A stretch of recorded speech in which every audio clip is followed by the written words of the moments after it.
Good evening, everyone, and welcome to another Youth Forum. My name is Caroline Irving, and I am from the Ocherius Baptist Church, and I will be your moderator for tonight's proceeding. This week, we will be exploring the topic, dating as a Christian.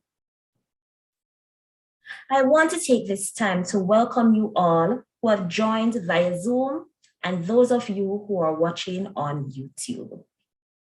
Before we go any further, let us invite the Lord in our presence. Let us pray. Heavenly Father, we thank you for today. We welcome you into our space. We welcome you in our midst. I want to give you thanks and praise for giving us this opportunity to meet in this fashion once again, to discuss matters pertaining to youth, dear God. We thank you for all you have done and all you will continue to do, Lord. We ask that you will just be with us through this forum. We place the participants and the presenter in your hands as we engage in this discussion. Please guide our thoughts and our speech. Allow us to understand everything that will be discussed, and may it be beneficial to all of us. This I pray in your name. Amen. We will now listen to the song, Excess Love.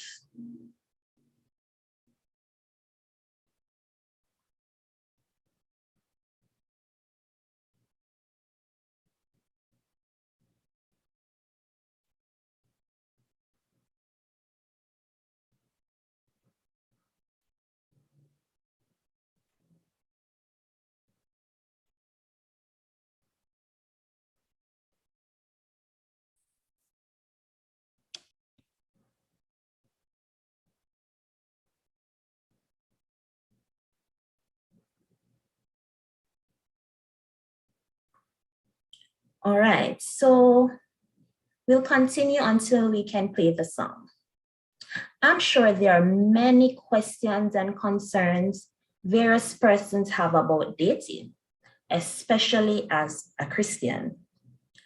While the Bible does not speak directly about a Christian and how we should approach dating, there are various Bible scriptures that speak to how we should conduct ourselves as humans, which can translate into our everyday life, and more specifically, while we're dating or in a relationship. With this, I am sure there are numerous questions that the youths and young adults from the various churches within the circuits would like to ask or even discuss. Tonight, participating in our discussion from the various churches within the circuits, we have Rajay Bennett, Ashana Lang, Maurice Matthews, Demario Tudor, and Sion Rowe, and our special presenter, Miss Gillian Martin.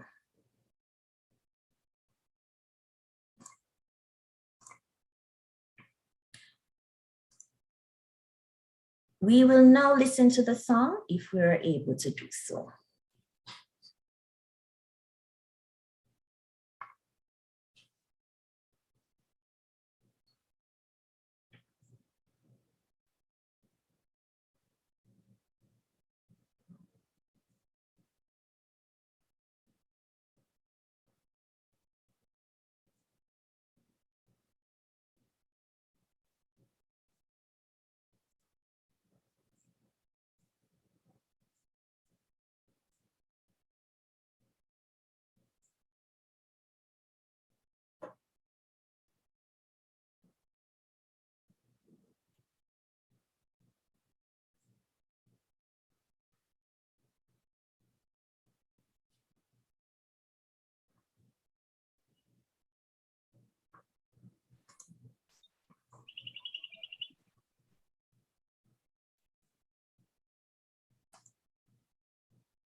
All right, so we're not hearing the audio for the song. So I know a lot of us were familiar with the song, Excess Love. So I believe we can listen to it after the presentation tonight.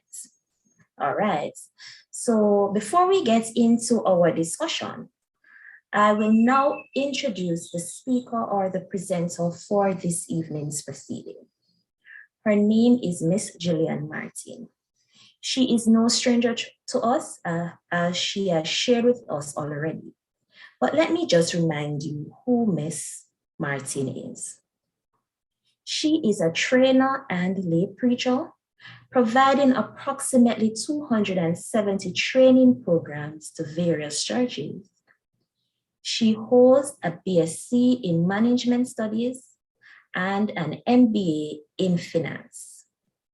Gillian also conducted postgraduate studies in change management in fulfillment of her MBA. She is a former banker, a former writer for Investors' Choice magazine, and former instructor in entrepreneurship at the Heart Trust NTA. Gillian is recognized as a competent communicator and competent leader by Toastmasters International, a public speaking body. She held the presidency at Stats Torchbearers Toastmasters Club in 2008 and was instrumental in transforming the club into a distinguished club status in that year. Ms. Martin maintained her membership with the Boulevard Baptist Church, where she serves on the Missions and Evangelism Committee and was an altar counselor and teaching facilitator before entering full-time ministry. Let us all welcome Ms. Martin to our forum, and we hope that we'll have a vibrant discussion with her. I now hand over to you, Ms. Martin. Good evening and welcome.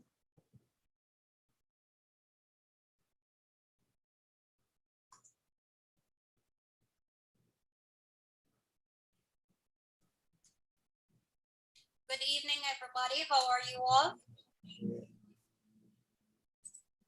Hi, good evening. We're okay? Okay, I'm happy to be sharing with you on this platform once again, and I hope that everyone will have a good time and that we will have a rich discussion.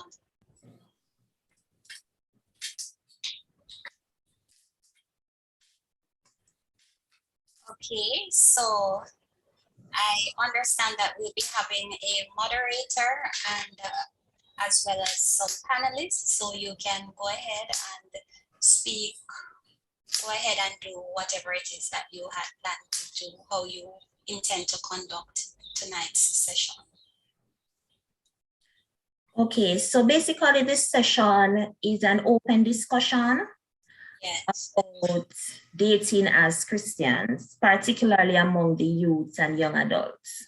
Yes. So our panelists, they have series of questions that they would like to share, to ask, so they can get some clarity on some matters that, issues that they might be facing, or just general questions about the topic overall. Because as I said before, while the Bible does not give us clear direction about dating as Christians, we need further guidance in some of the things that, that are out there. So they will ask their specific questions. We have about 5 or so persons who have questions. And if other persons who are part of the platform, they can also ask questions once the panelists are completed with their questions. Sure. All right.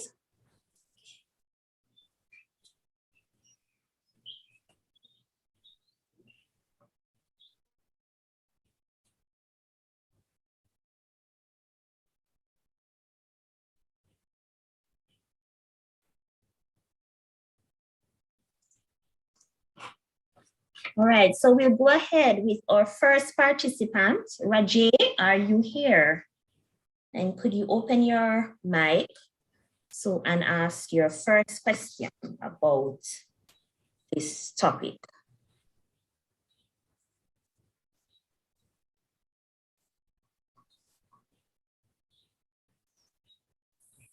Good evening. As was just stated, my name is Rajay Bennett. I'm originally from the Ocho St. Samuel Baptist Church, but currently I go to the Emmanuel Baptist Church in St. Mary. So my first question is so is the idea of Christians dating Christians like a hard and fast yes? Okay, I would definitely say that yes, Christians are to date Christians. The thing is that our faith is one of the things that make us who we are. It is at the core of who we are.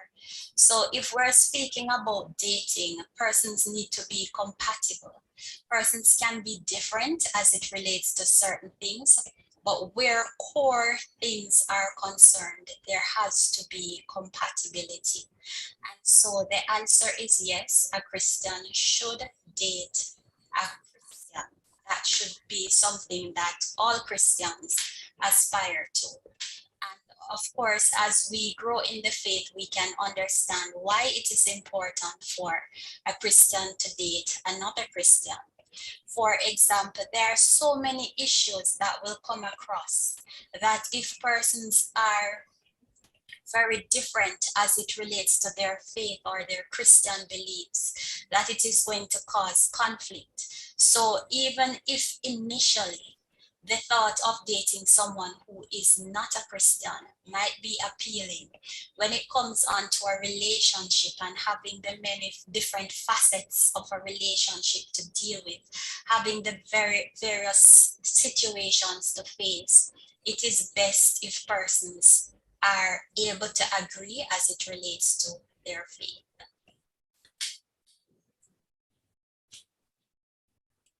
Right. Continuing on that question. Yes. So it is advised, and I understand why. Yes. But what about dating in between denominations? For example, well, a common example, a common thing that my friends ask is would you date a Seventh-day Adventist? You know, because there's some big differences there in belief sets. So not core beliefs, but in practices and so on. Yes. Okay. Well, as it relates to interdenominational dating, persons can date persons who are of a different denomination. It depends. For example, we are Baptists, and if you want to date somebody who is, say, for example, Church of God, that's fine.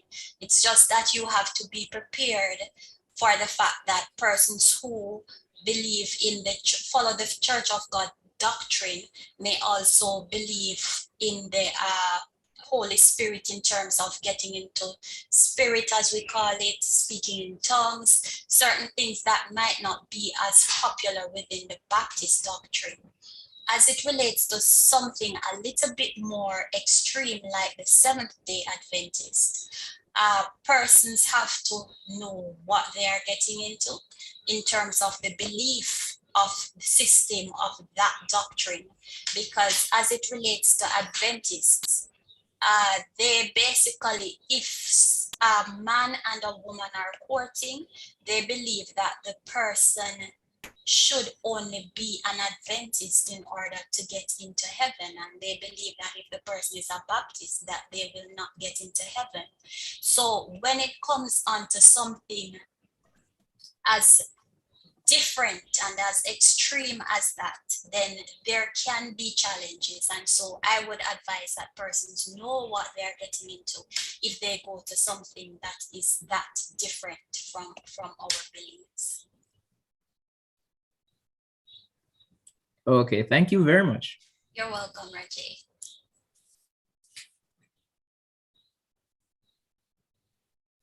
All right, let us move on to Maurice. Maurice, do you have a question to ask? Yes, I have a question. What age should we be able to indulge in dating?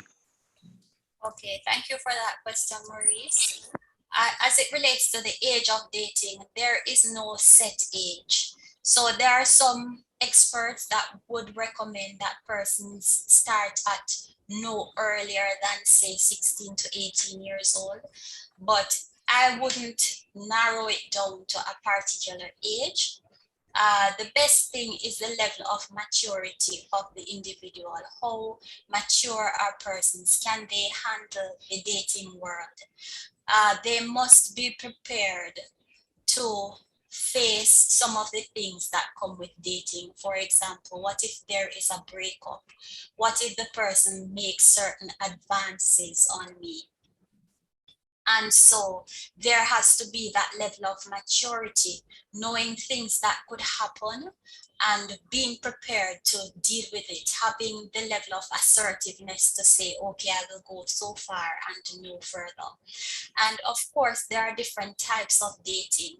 So within certain age groups, if persons are young, if they don't have a certain level of independence, then it is recommended that they date in groups or they date with the use of a chaperone, but that they are not left alone to date like that. All right, thank you. You're welcome. Thank you for that question. And I see where this discussion is getting very interesting in terms of what we're learning. All right. So we'll move to Anelia. Anelia, do you have a question that you'd like to ask? Yes. How do you know when you're ready for a relationship? Okay. How do you know when you are ready for a relationship? Well, basically, you have to think about all the things that come with a relationship. For example, relationships take time, they take effort.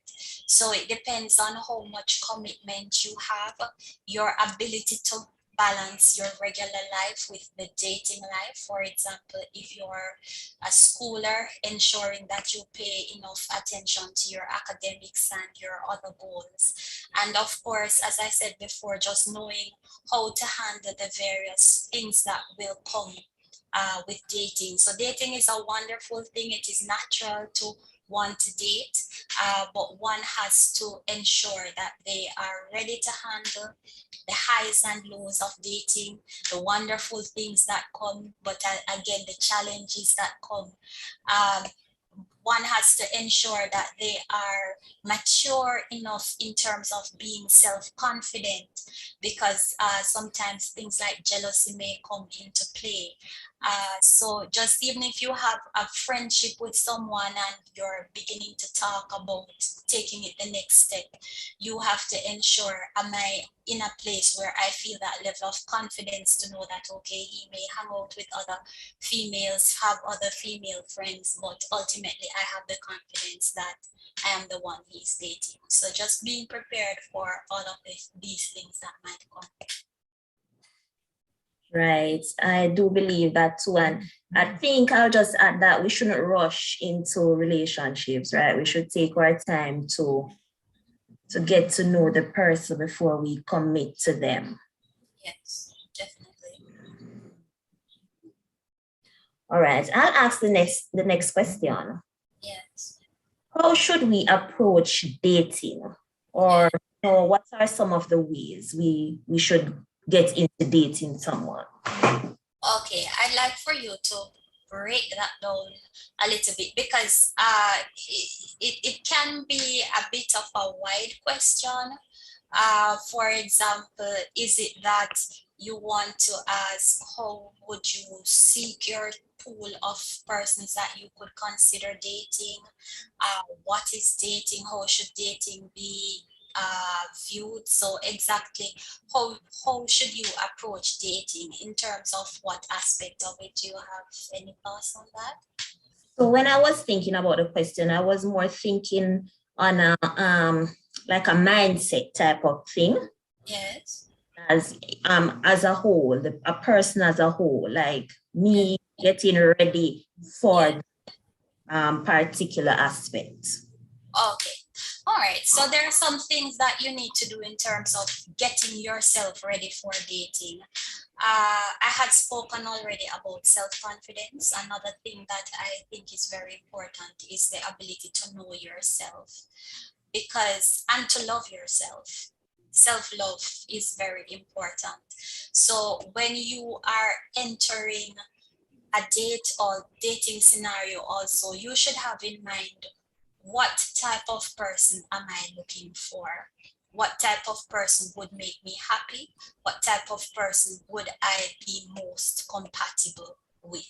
So it is a lot of understanding of yourself, self-knowledge, knowing what you want and who you are, so that when you enter the dating world, you are better able to be a good partner to the person.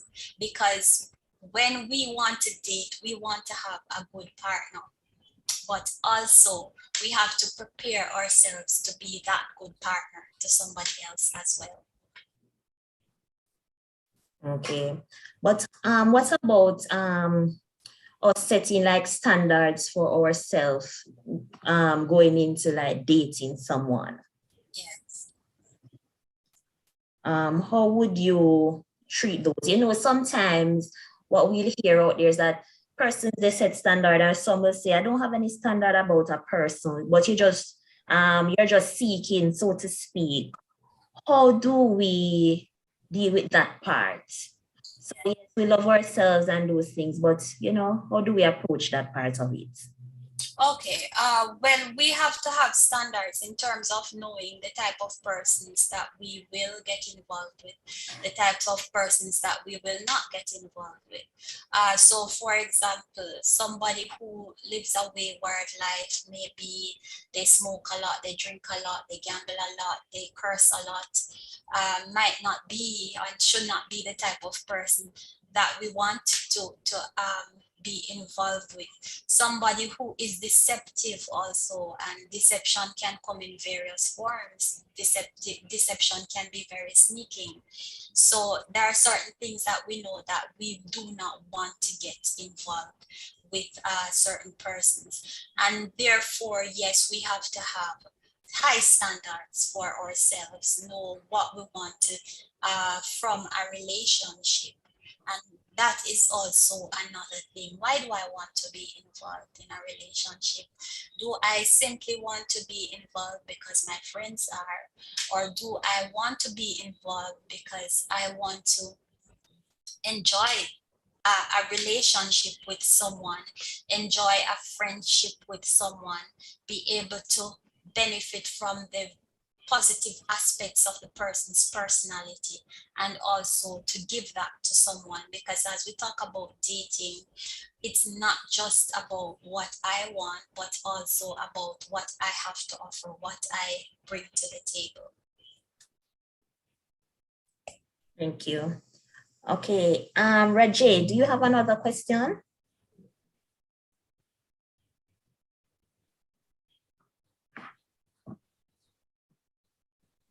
All right. I think you guys touched on it a bit there. But when I'm let's say I decide that I want to go into the dating scene, I want to give it a try. What are some basic things? I know that my grandmother would say every who of them stick a bush kind of thing. Everybody has their different likes. But what are some basic things that I should be looking for in a person, like just characteristics that say, hey, these base characteristics just make this person a good enough person. You can consider the others afterwards, but I mean, basic things. What should I be looking for? Okay, so you want to be with someone who understands you, someone who will listen to you, someone who will allow you to be yourself, someone who is willing to understand you and what makes up, say, Araje, what makes you different from another person, someone who has a genuine interest in you. And then there are other general characteristics that are not only good for a dating scenario, but just general scenario. Is the person humble, or are they hype, as we like to call it? Is the person helpful? Is the person caring? Is the person loving? Does the person have a joyful spirit? Or and by saying a joyful spirit, I don't mean that the person has to be happy all the time or have to be an entertainer, but I'm looking from it at it from the perspective of some persons do not have a joyful spirit. So you are around them and they probably bring down your spirit, try to highlight negative things about you. You want to be around someone who you can enjoy their company.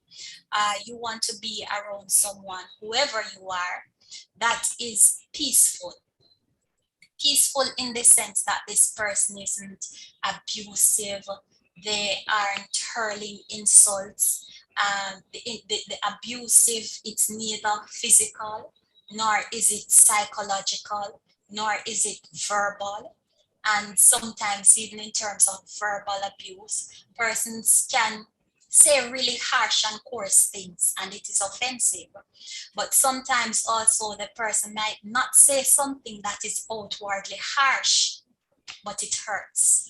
So you want to be with someone who you can enjoy the person, who they are. It needs to be someone who naturally feels like a friend. Because sometimes when certain difficult things happen during the course of life, you forget about thoughts of, anything other than just having a great friend by your side. So those are things that I would think are basic and very important for a successful dating relationship. Yes, I agree also. We touch a lot of different areas. So we have to really look into different persons, to see what they are made up of. Sometimes we have to look behind the physical attraction and go beyond that. All right. Demario, do you have a question for us? Yes, I do. My question is, what are your views on dating persons who are non-religious? Non-religious? Non-religious. Okay. Well, I would say also that that is a no-no. It is not just I who say it, but actually the Bible says it.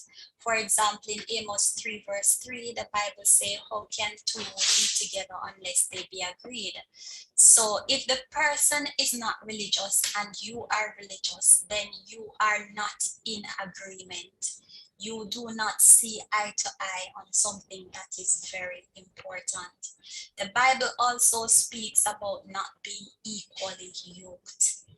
And it speaks to it in details, the fact that one is darkness and one is light.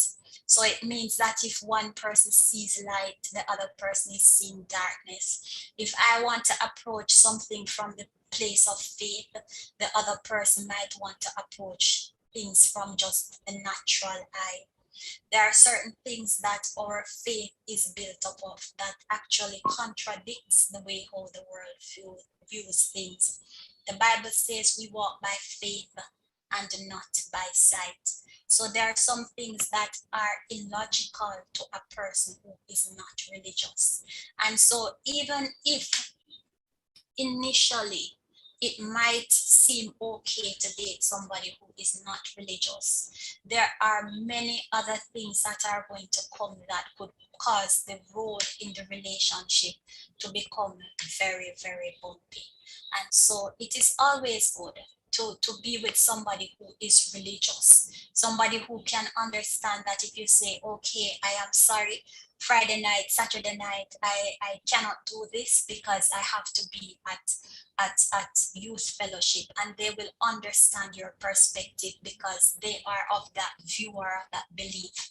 Somebody who is not a Christian, they might put up with it for a while, but after a while they might become uncomfortable. Then why is it that we cannot do this? And what you want is somebody who can understand you and help you to grow as a Christian, not pull you down.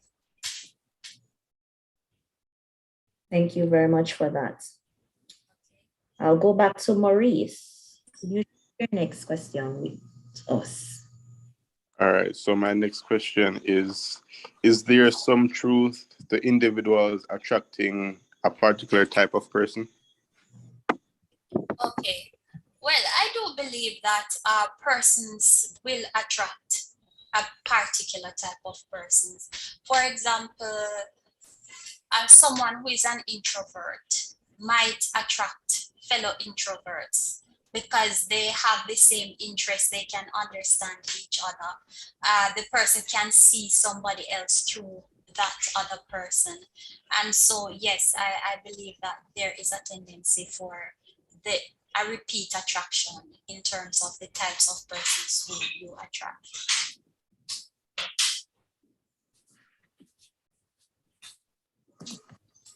All right. Thank you. You are welcome. All right, Ashana, can you go ahead with your question? Good night, sure. Good night, So by default, we are talking about persons who are of age today, right? What is there something that our faith says about age gap, or is that just a preference? Okay, I'm not aware of our faith speaking about age gap, but sometimes I believe that if we should think about things and flesh it out, it does make sense to date someone within your own age gap. When you're dating someone within your own age gap, you're able to understand each other. You can relate to each other. You're going through similar life events together. And so you have more things in common, more to talk about. You can build each other more from that. But when you are from where there's a wide age gap, and you seem to be from different places, it's difficult. For example, if you are dating somebody that is a lot older than you, when think about it in the future, when that person is in retirement for years, you are still actively working. That person wants to rest, they want to relax, they want to spend more time to talk, but you are about pushing and getting ahead with your career and everything. So you are at two very different places in your life. And so when you talk about dating, you actually want to be a companion to someone. But when you are out there pursuing things and somebody else is at another stage in their life, then you cannot be that ready companion for that person. So it is good where you are going through similar phases with each other and can enjoy life together. Just to follow up though, but how do you share with one of your, someone you and them are similar age, your friend, and they tell you that they want a older person because that person is already established in life and they want to piggyback, so to speak, on what that person has already achieved. And some persons have it in their brain that if I date an older person, this person will give me what they have. They'll put me on their will and I will inherit what they have. Or do you tell your friend that probably that is not a wise thing to do? Okay, well, those things are real issues. But what you are describing, we have to look at what is a relationship and what objective do we wish to attain from that relationship. Now, that person that you describe, which is a typical example, is not looking for a relationship. What the person is looking for is financial assistance. What the person is looking for is advancement, but it's not a relationship. And so I think a lot of people are in relationships, but it's not really a relationship.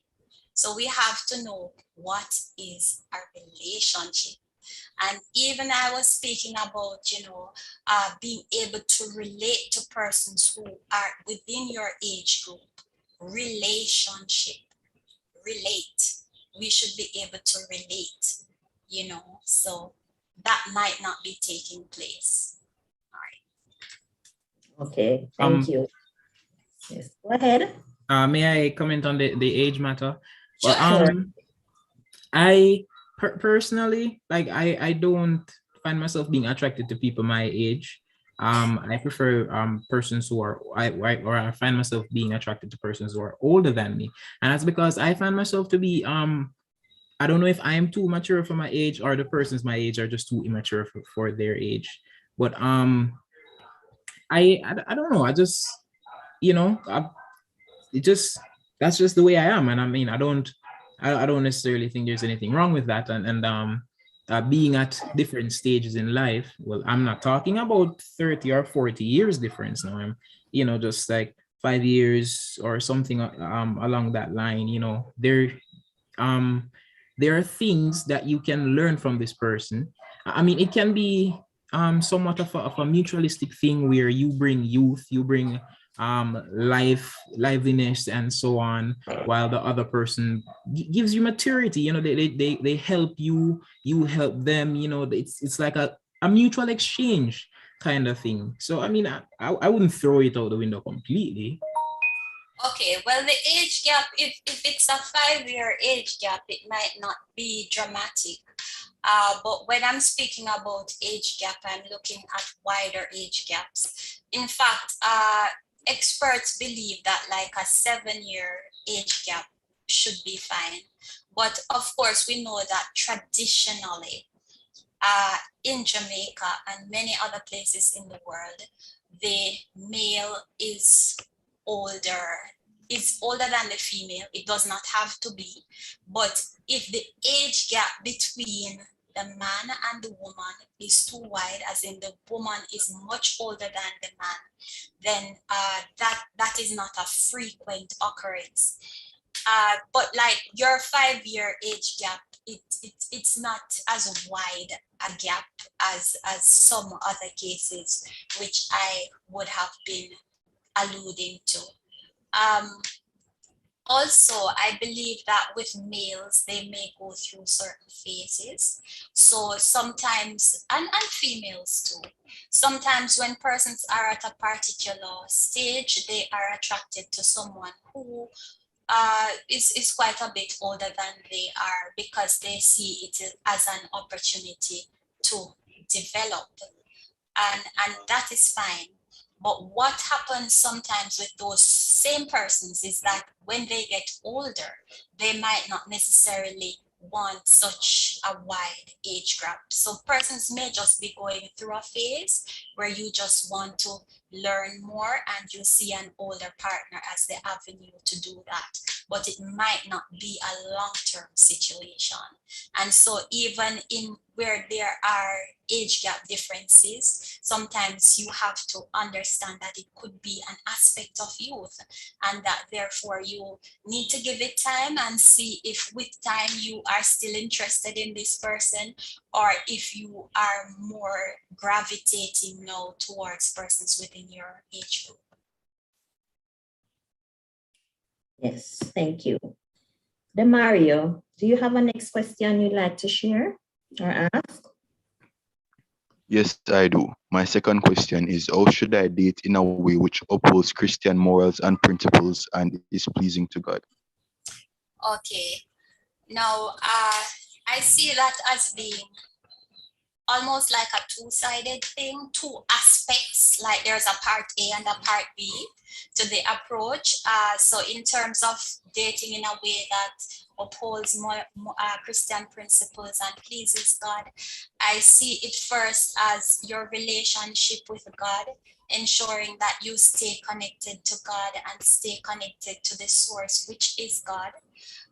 Through prayer and whatever it is that you used to do, you continue to do it. I see it also as an opportunity to ensure that you create healthy boundaries in your relationship so that you do not yield to sexual temptations, which I'm sure is something we're going to delve deeper into as the conversation continues. But I think that it is also an opportunity for you to demonstrate God's love through dating.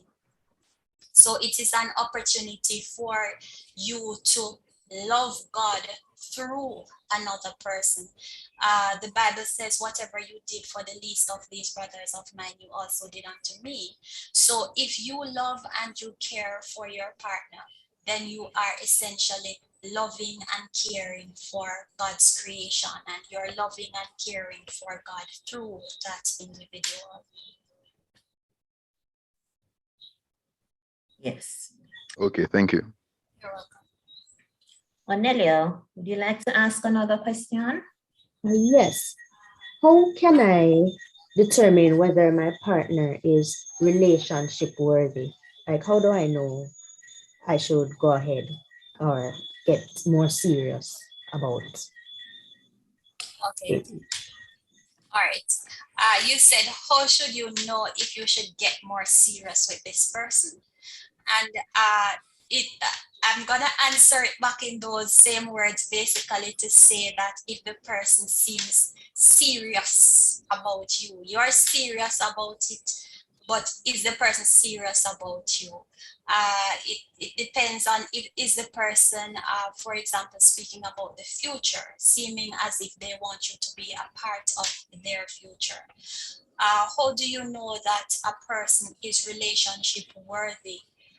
If the person seems to want to fight for a relationship with you, if the person is prepared to make sacrifices for you, if the person is prepared to stand up for you through difficult times, then I believe that you will know that this is a great signal that this person is relationship worthy. If this person seems to have a lot in common with you, or even if they have where the differences exist, because we speak about having things in common, but sometimes we are also attracted to persons who are different from us.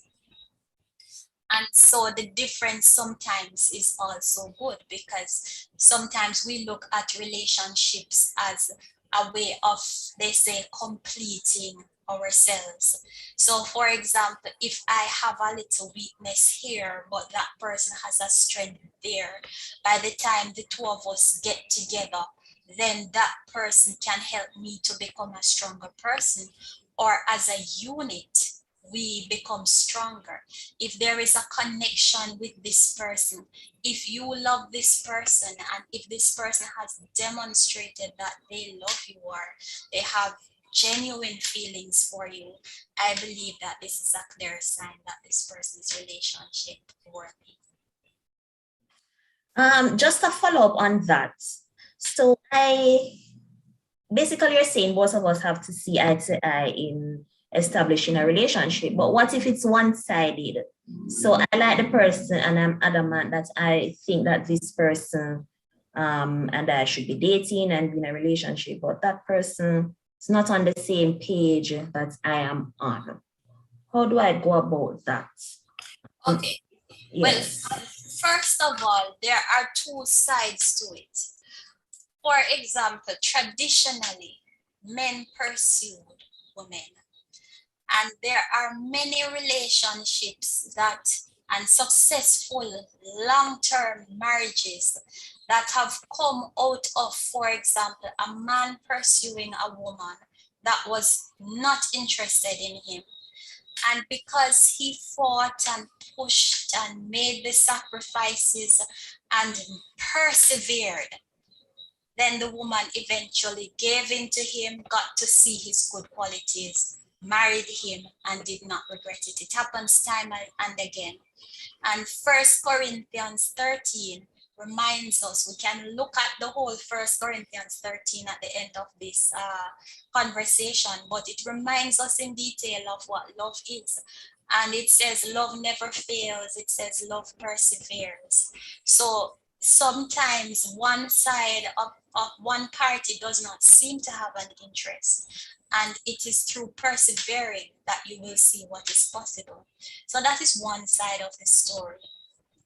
There is another side of the story though, where somebody sees somebody, likes somebody, and keeps pursuing the person, but the person is not interested today, and the person will never ever be interested. And so if it is just one-sided, you know, at some point they will have to let go. And for example, if a woman likes a man and the man is just not interested, and with time she has realized that he's not interested, then it's fine to let go, because sometimes you can be pursuing just one person when you have closed out opportunities for other persons to come in. So sometimes we also have to note what kind of signals we are getting from this person, and consider the other opportunities, the other potential persons that are there. Sometimes because we're so focused on one person, we fail to see somebody else who completely likes us for who we are, and we don't have to fight that hard to get them. All right. I saw Ashana's hand up. Ashana, can you go ahead and see? Okay, sure. I just wanted to add to what Jillian was saying. You're saying that we're supposed to just basically take a hint, right? Just to put it in layman's terms. And I think you need to emphasize a bit more on the take a hint aspect, because sometimes because of how we feel, we tend to ignore or just be blind to what is actually being presented to us. So if I am particularly interested in someone, and I do notice that they might seem, oh, I don't think I'm interested in you, or I definitely am not interested in you, I decide that I feel like we should be together, we should be in a relationship, and that's all I'm hearing, that's all I'm telling myself, not listening to you really. So we should definitely try to notice when someone is saying, I definitely am not interested in you, versus there is a potential, but right now I'm not sure. So we need to know when to persevere. So I just feel like that's something that we definitely need to pay attention to, because it's serious, because it moves from feeling like you're being pursued to feel like you're becoming a prey or a victim. Yes, all right. Well, I think you said it all as it relates to that. So yes, you really definitely covered the ground as it relates to that. Thanks for that. All right. All right. Does Rajay, do you have a next question?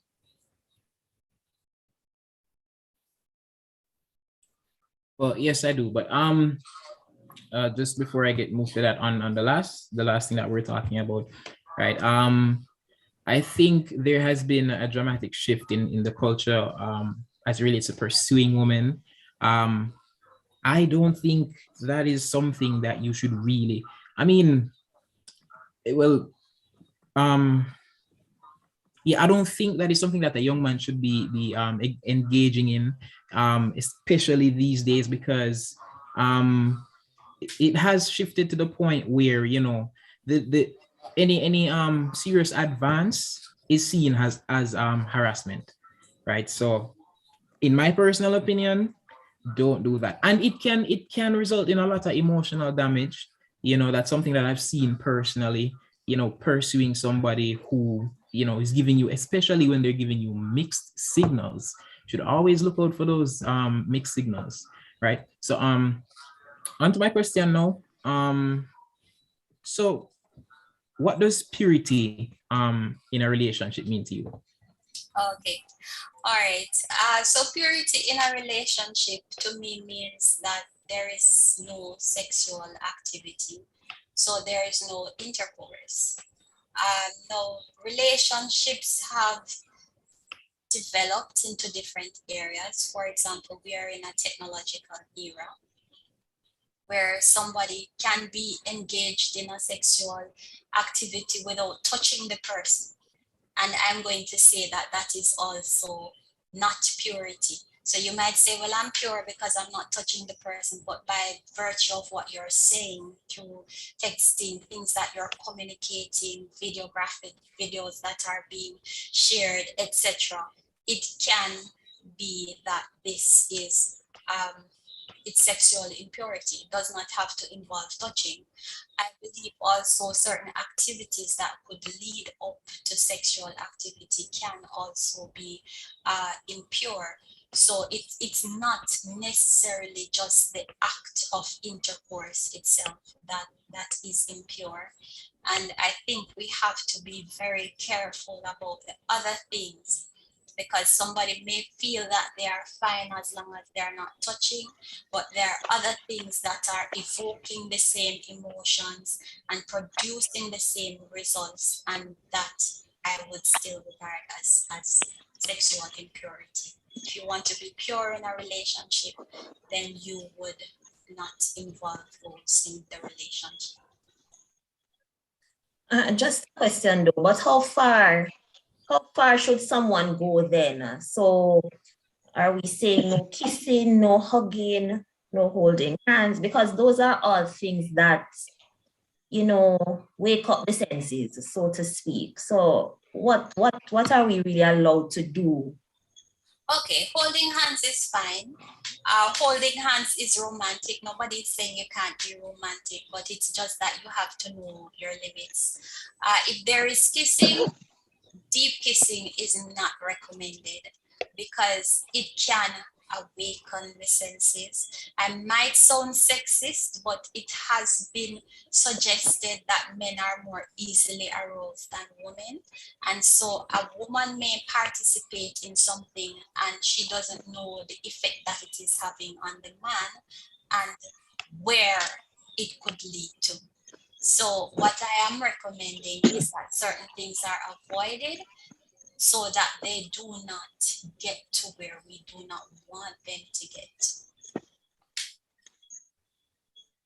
But just to follow up, so we do not want to get there, but what if you find yourself in the situation? It just is there in your presence. What do you do to even not get there? Okay, well, sometimes we have to recognize that you do not just end up somewhere, it starts somewhere.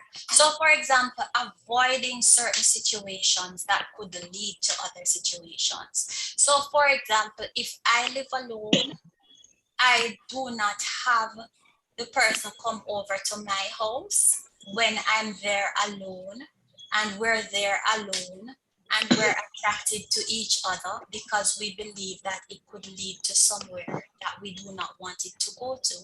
If I live with my parents, I am not in a room far away from my parents, locked away with my boyfriend, and my parents are not hearing anything, knowing what is going on. So just avoiding certain things. If I'm alone in the car with the person at a quiet place, I have to be careful. So just setting things up beforehand so that things do not get to where we want it to get to, making it difficult for things to get to where we do not want it to get to. So planning ahead, so that we're not caught off guard. Roger, I'm seeing your hand up. Do you have another comment? Yes. I think we should have laid this in the groundwork. But when you talk about dating, what are we talking about exactly? Because it is my understanding that there are various stages of relationships, and dating is just one of them. So is it that we're speaking explicitly to dating, and what do we define as dating? Okay, well, dating can go from various stages. So dating can be two persons getting to know each other and they have not yet established a relationship.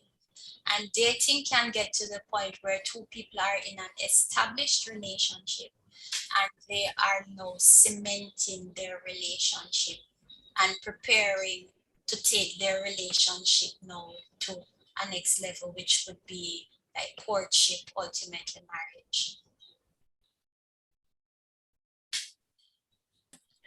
So with that being said, you said it's like it's on two different levels. So in the preliminary levels, you're getting to know someone. Is it then okay to date more than one person's, seeing that you're just assessing, this person, and you're going for the don't put all your eggs in one basket kind of thing? So is that okay? Is that all right? Let us redefine that therefore as getting to know each other.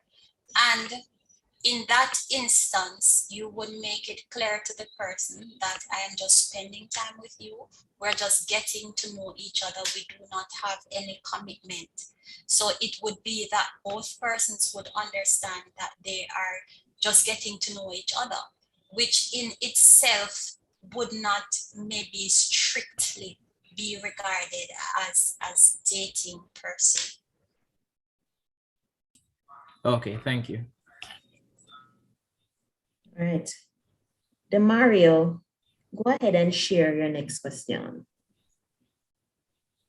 Okay, so my third and final question is, how does one differentiate between love and lust? Okay, how does one differentiate between love and lust? There are a lot of differences between love and lust. For example, lust is concerned with the eye. Lust is external, what I see and what I like, whereas love is concerned with the internal, who the person is, what my spending time with this person means to me. Love and lust are also different in that lust carries with it the sexual side of things, desiring sexual activity, whereas love, it can be just intimacy, but without necessarily a sexual or physical component to it. Lust is temporary, but love lasts for a long time, a lifetime, in fact. Lust is something that is conditional. So I like this person if or because, whereas love is unconditional. Lust is something that you give up easily because something didn't work out the way how you wanted it to. Whereas love is something that, as I said before, never fails. It perseveres, it fights through, it suffers through everything, and it comes out on top, you know. So love wins. Love is ultimately, therefore, something that is deeper than lust. For example, again, 1 Corinthians 13, when it says that when it defines love in so many ways, it says that it is not rude, it is not angry, that it is not self-seeking. So those things define love, and then love is not easily angered. So maybe if there was lust, the person did something, you're upset and you just forget about them. Whereas if there is love, then you will hold on, you will forget all of those bad things and just keep the fire going. Okay, thank you. You're welcome. Maurice. All right, my What? next question is, should Christians use secular dating sites? Okay, should Christians use secular dating sites?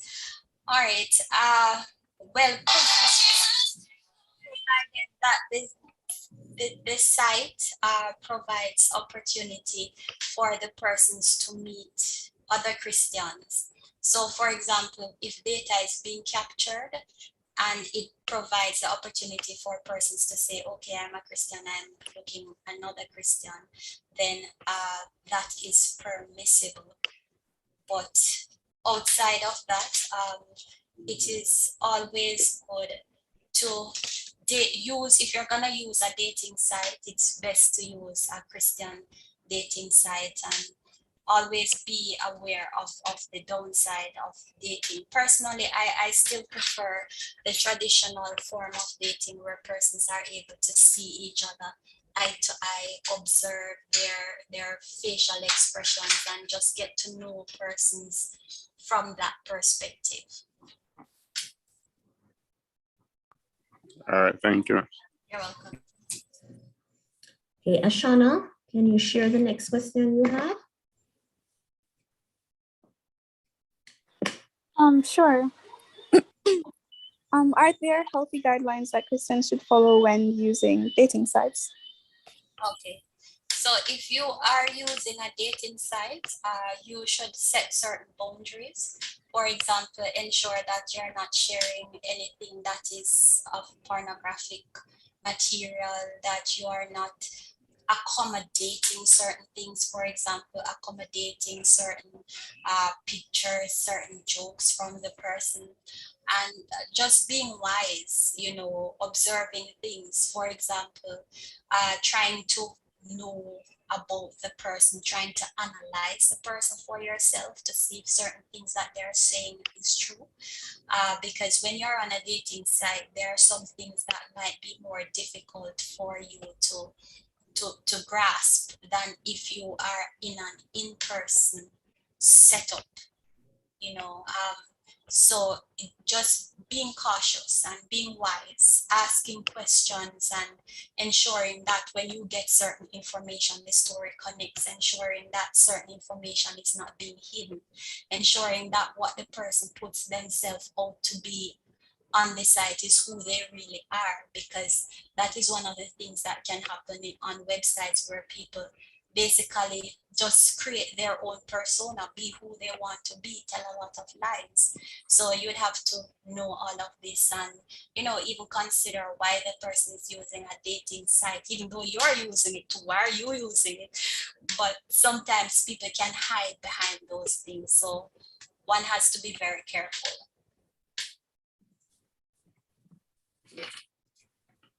Okay. Sian, could you share the question you have for the group? But before we go there, I'm seeing Rajay's hand. Rajay, do you want to add something? Yes. So I have a system. Yes. And I've been told by some of my friends that, you know, it's not healthy. Or yeah, they say it's not healthy, but it works for me, and I want to get your opinion on it.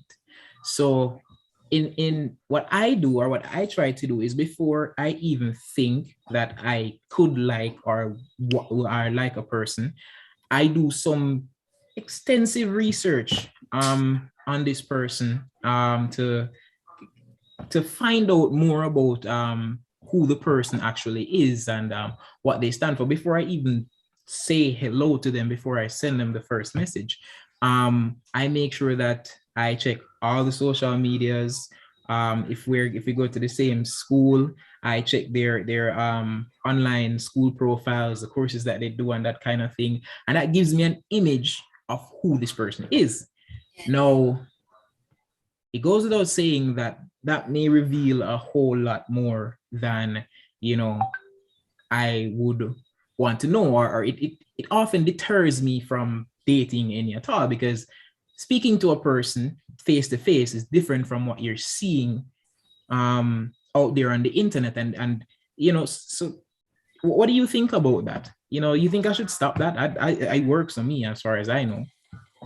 Well, that is your system, and I think it is a good system. You're doing your due diligence, and you're saving yourself and the other person a lot of stress and pain, and you're saving time. So I actually think it's a good system, and I thank you for sharing it with us. I'm sure that we can all benefit from it.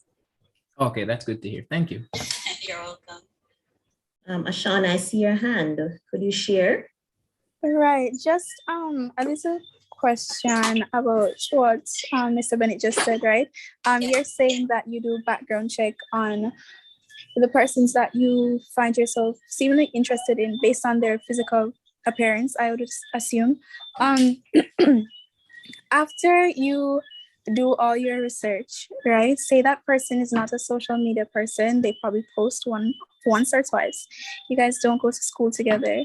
Do you go ahead and ask persons about that person? That's my question before I continue. Okay, and are you directing it to me or to Rajay? To Rajay. I mean, intelligence is intelligence, you know, it doesn't necessarily matter as long as it's not illegal. It doesn't necessarily matter how you get it. And you do run into those situations where people aren't social media people, and you know, it's hard to find information on them. But there are ways, you know, just don't do anything illegal. Right. And I appreciate your response. But here's the thing, right? Something that I have come to notice, and I feel like everyone should be very aware of this. Who persons perceive you to be does not represent who a person actually is. So I may be seeing someone who sees me very often and they assume that they know me just because they see me very often, right? I don't speak. And because I don't speak, they have their whole idea of who I am. And you decide to ask that person, what do you think of this person? Oh, and they say, oh, she not talk to people, she's this and she's that, and she act like she's better and whatever. Because people do that. They can be deceiving, or they can just go based off what they think they know, but they really don't, right? So there are some flaws to your system, which I appreciate the concept of it, but I feel like you should try to, there are some quirks that you need to work on with it, because persons are going to be perceived differently based on their own personality. So I'm looking at you and someone else is looking at you, and we see the same person, but we have different opinions of who you are. And I don't think you should use what other people say to decide whether you should talk to that person, right? Depending on how the responses are, of course, right? Because, data analysis and so on. But just try to be a little bit more open-minded in that aspect, that perceive persons based on who they are, as in the individual viewing the third person. All right, that's it. Maurice, you wanted to add something to this part of the discussion? Yes. I Okay. strongly disagree with Ajay when he says you should search out the person before starting to getting to know them, because not everything you search and find might be true. Sometimes it's just like rumors and stuff.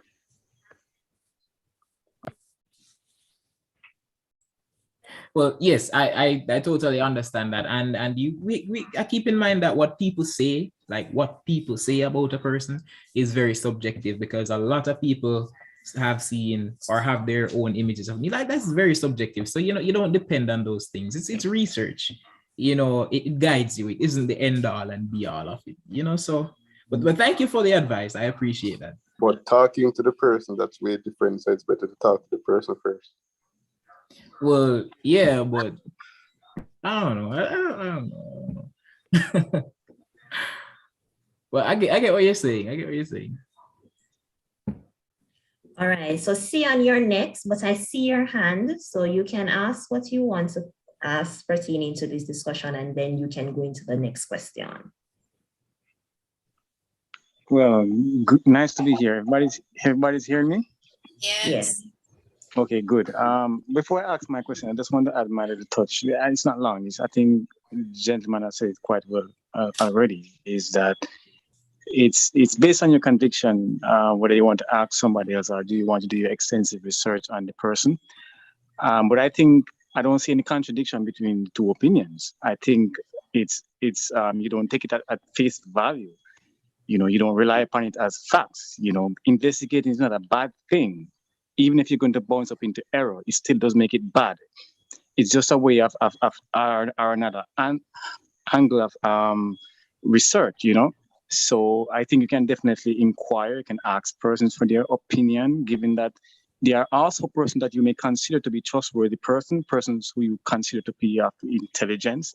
So based on those guidelines, you could ask certain persons for their opinions, because that person or those persons may know the person longer than you do or better than you do, and they could also help to shed some light on the person.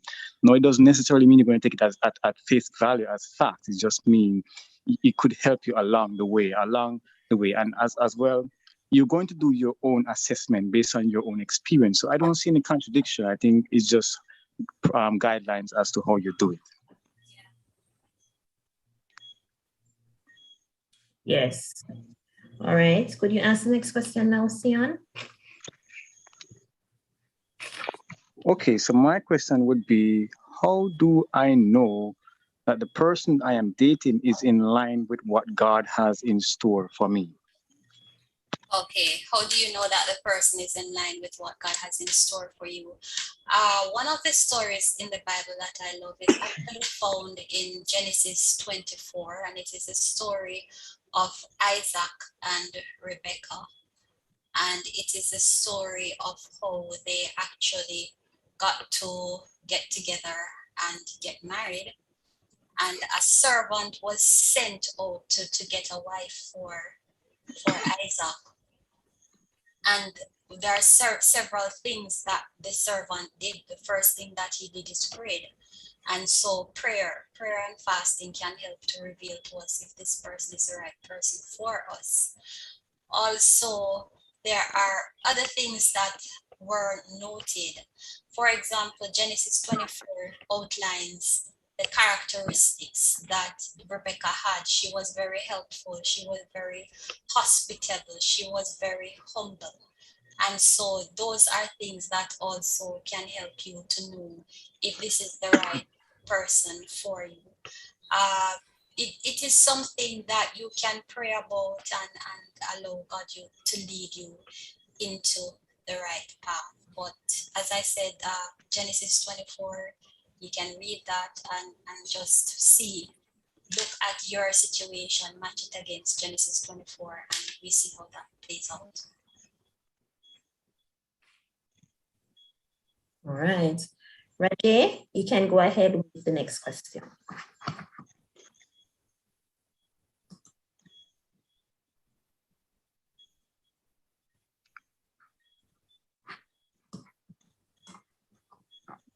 All right.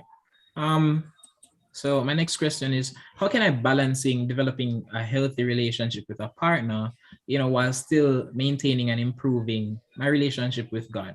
How do I find my balance there? Because they're both, one is more important than the other to me, but they both have some amount of importance. Yes. Okay, so what you would have to do is look and informally having a timetable, managing your time, and look at how much time you're spending with God or spiritual related things, and how much time you are spending in your relationship. So for example, on a given day, you should have a certain amount of time that is devoted to God alone. That is your devotion time. Ideally, the first part of your morning. For some person, it may be half an hour. For some, it may be an hour. For some, it may be 2 hours. And then you have other things in the day that you do. And then you also have other time that you set aside for your relationship. So if you can set up what you believe is a reasonable timeline. Now we know that life is very funny. You plan to do one thing and you end up doing other things. Unpredictable things happen during the day, the week, etc. But if you can have a general guide as to how much time you allocate to each, then that would help you to be able to balance and know that, yes, I am dedicating enough time to my spiritual life, but at the same time, I'm also having time for my relationship and the other things in my life that are of importance. Okay, and we'll take the final question from our panelists from Maurice. So Maurice, go ahead with the last question.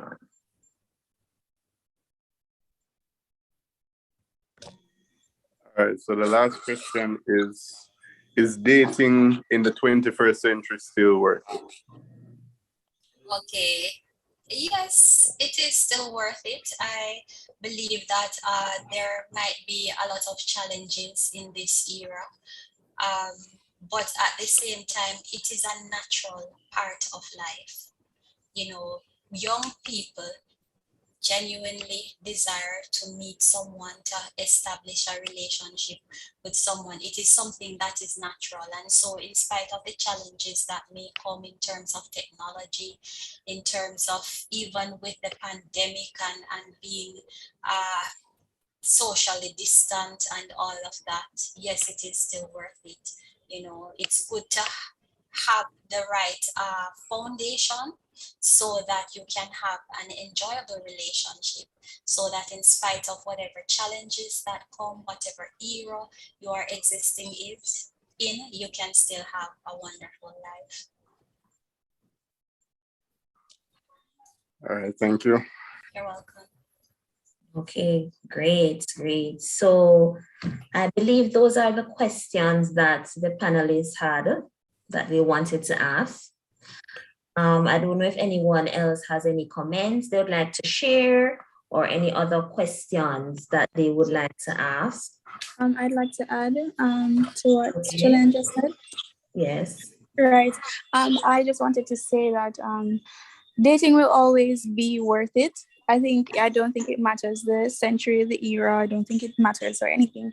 The time that we're in and the people that we've become. Because before, persons had failed relationships because maybe they think, oh, you're too old-timey or something of the sort.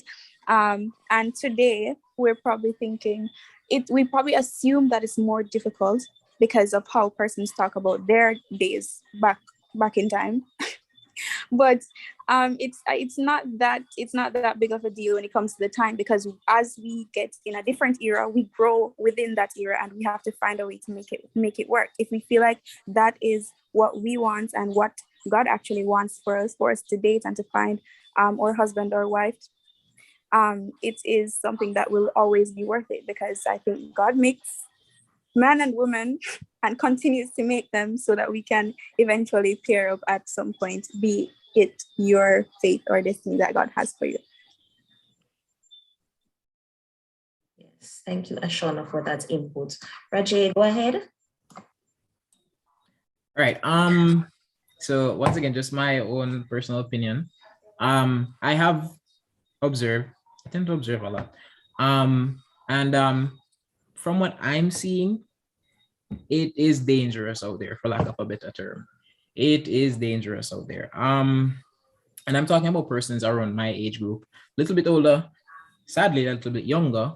You know, there have so many challenges have risen that weren't there before. You know, my parents didn't have some of the challenges that we're having now. You know, so it to me it's kind of it's too dangerous out there for me to put my foot in those waters. I don't know if that's water or acid most of the time, you know, so, you know.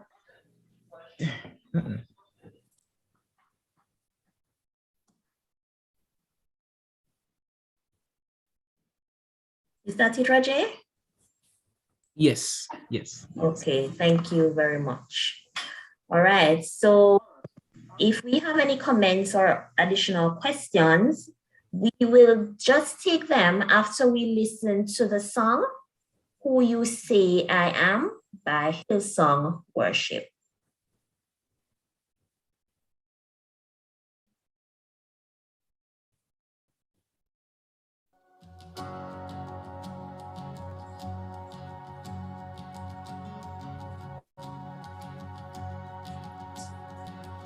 Who am I that the highest king would welcome me? I was lost, but he brought me in. Oh, his love for me. Oh, his love for me. Who the Son sets free, oh, is free.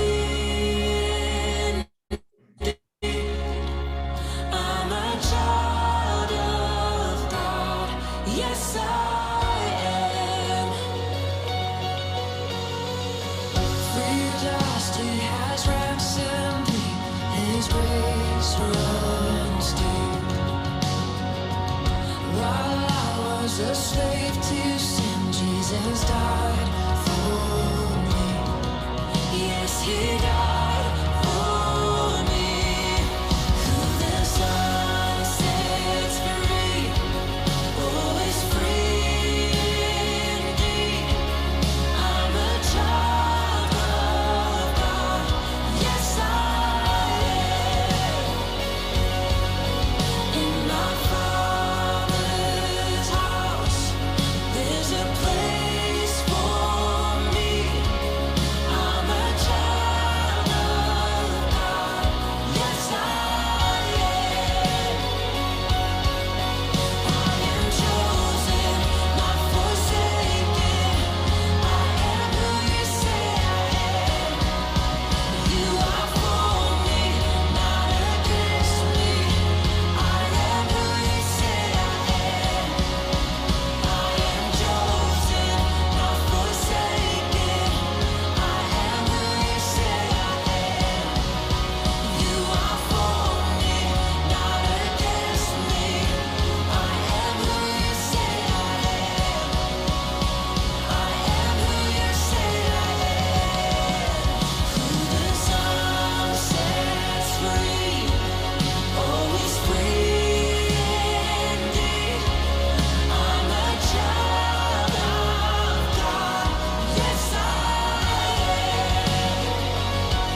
There's a place for me.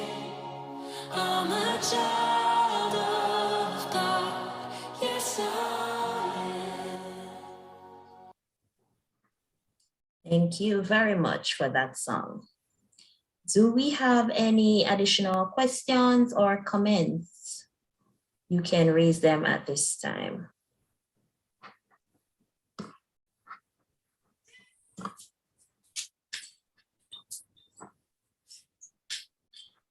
Ashana?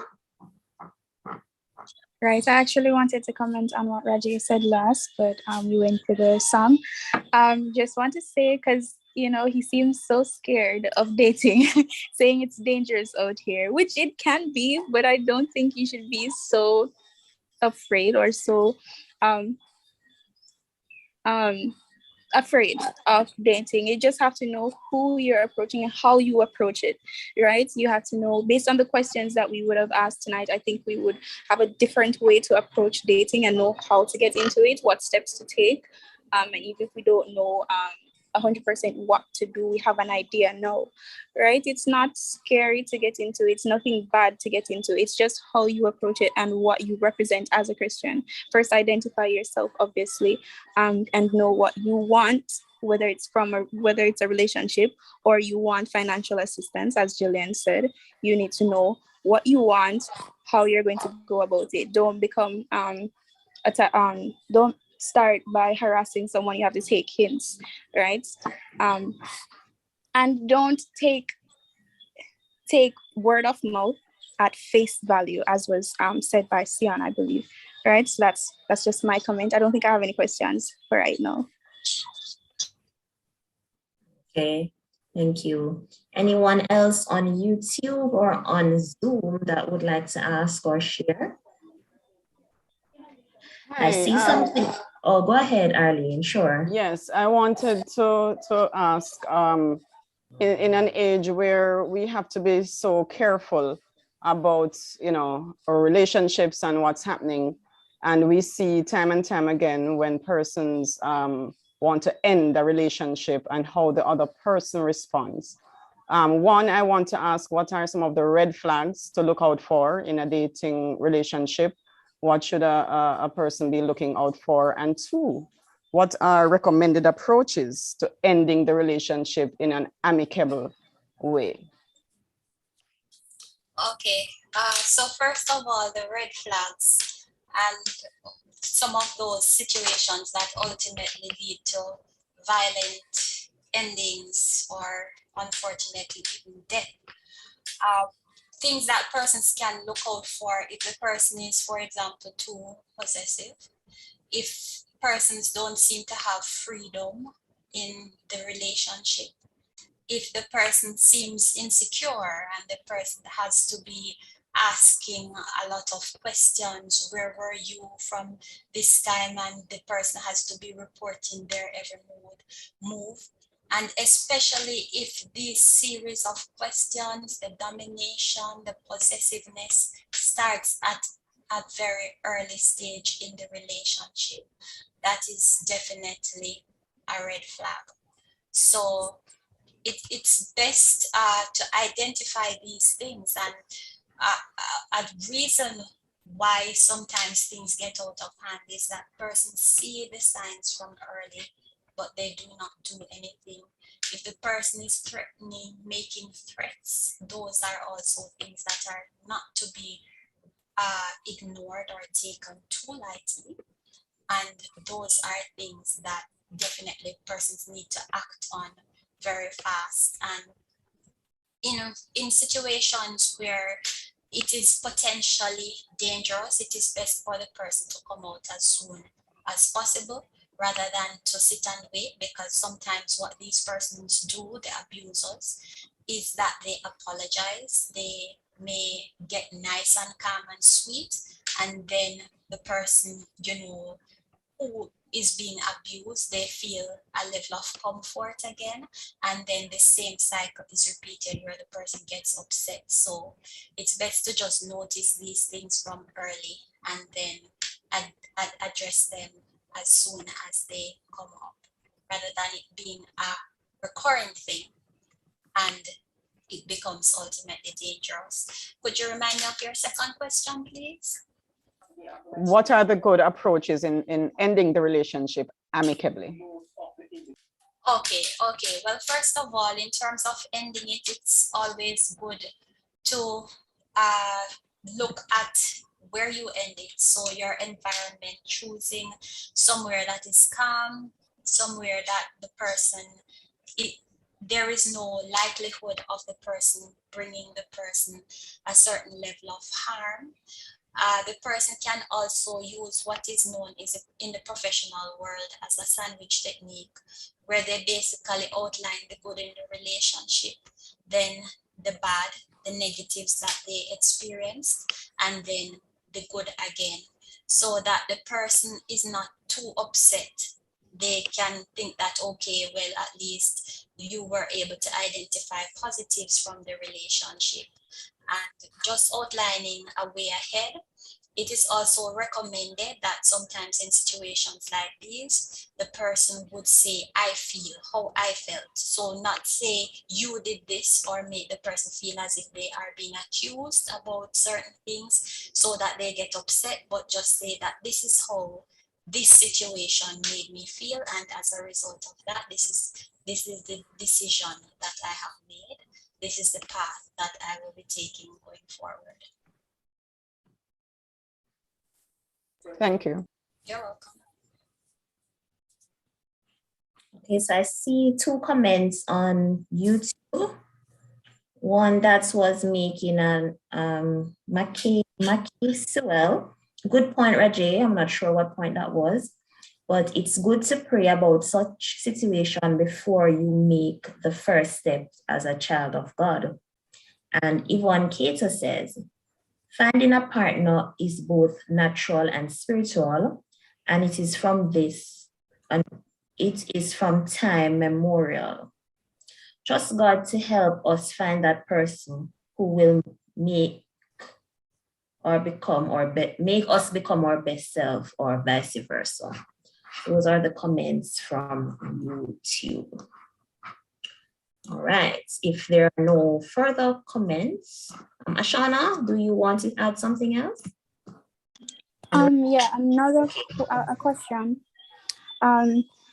So I was having a conversation the other day because we've been preparing for this session, right? So I was having a conversation with my friend, and the question came up: what is something that we can bypass in a future partner? What is something that we can say, okay, we can overlook these specific traits or something along this line? Because we do know that humans are imperfect. We're not going to find the perfect person. So let's establish that. I couldn't answer the question, so I'm posing it now. What is something that we can bypass? Because we know the red flags. Don't look out for narcissists.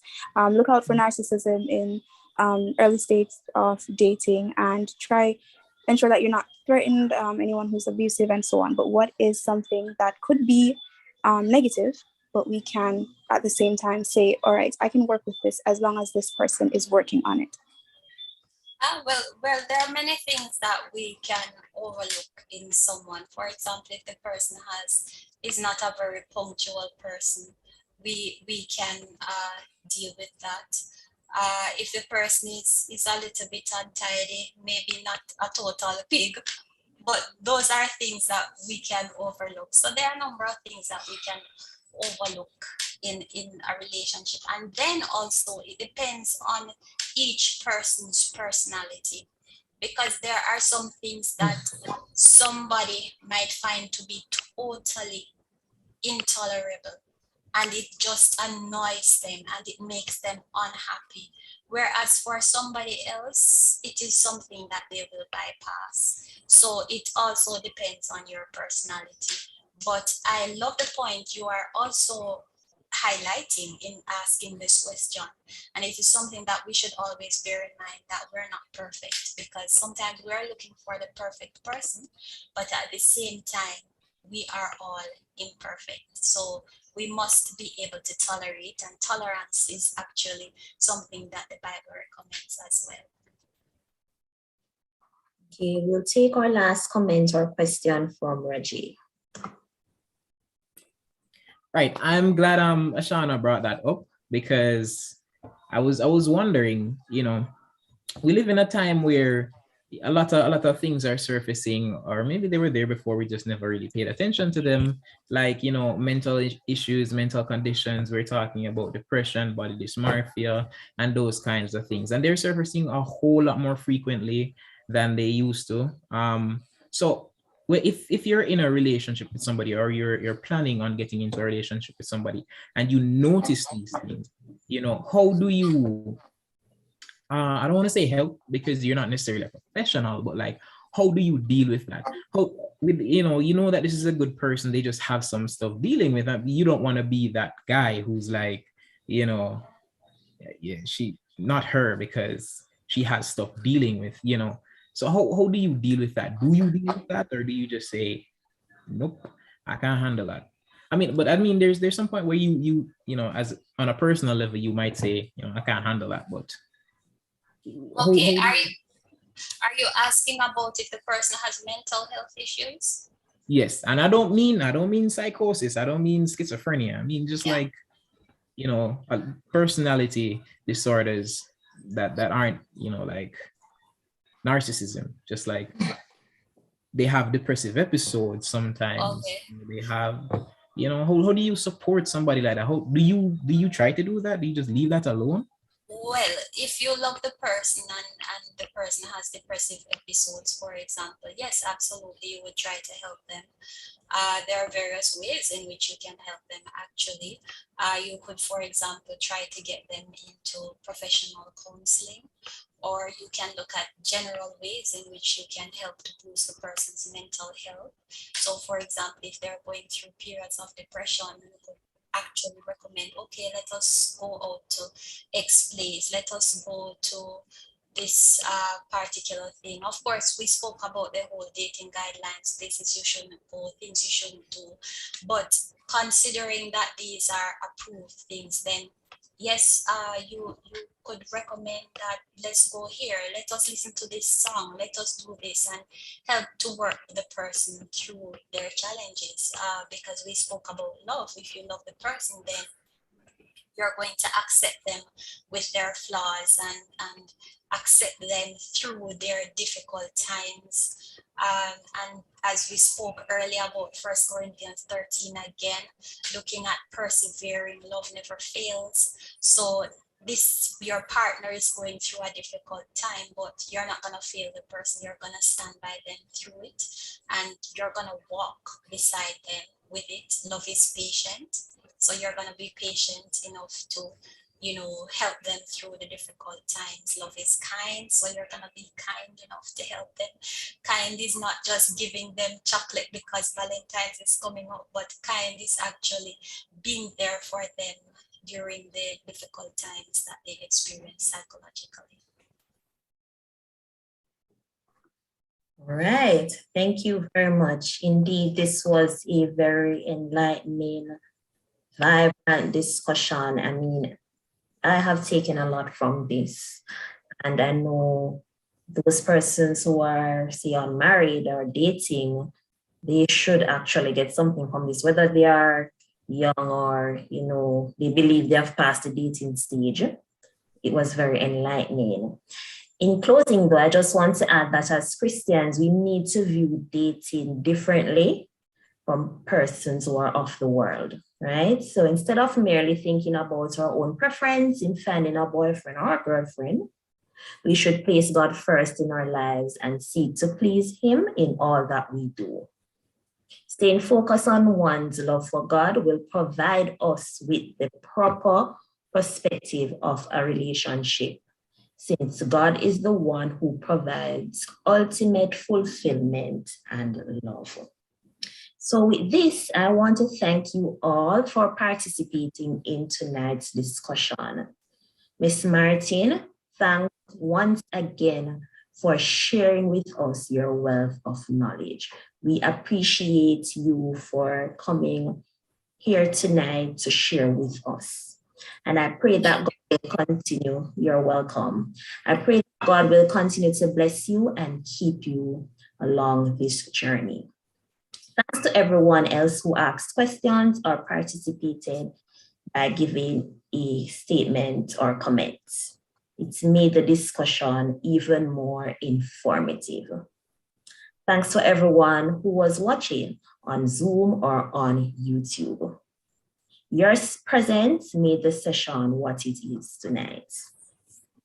But before we go, we have two announcements. The first one, the Discipleship and Evangelism Committee extend an invitation to all interested persons to join a virtual training session on altar counseling scheduled for this Saturday, beginning at 10 a.m. via the Zoom platform. The link is being circulated for those who are interested. A special appeal is also being made for males to participate. The other announcement, this coming Sunday at 6:30 p.m., we will host another special circuit Sunday evening session entitled Conversations with Youth, age 12 to 18 years old. This is the second of a series of sessions led by our pastor, geared at conversing with youth, young adults, men and women of the church on the second Sunday evening of each month. The link for the session will be circulated, and all are invited to join the session. So now, as we depart from this space, I pray the Lord will continue to bless us all and keep us. The Lord lift up his countenance upon us and give us his peace. Amen. Have a blessed and restful night, everyone. We will close tonight's proceeding with the song, Excess Love.